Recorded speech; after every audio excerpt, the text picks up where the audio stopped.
Hi, it's Jen with Cherry Tree Beads, and today I'm going to show you how to make these gemstone and hoop earrings.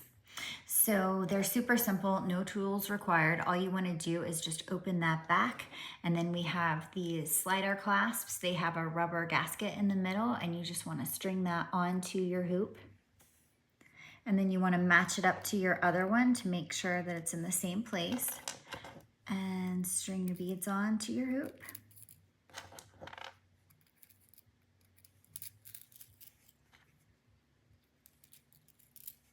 And then you're going to string the clasp on the other end. And that's all there is to it. This one, I used 2 different gemstones. You can mix and match.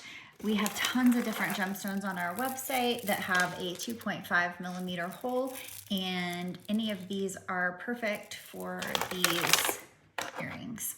These are stainless steel hoops. We have them in a 30 millimeter up to a 60 millimeter, and they all work with these large hole gemstones.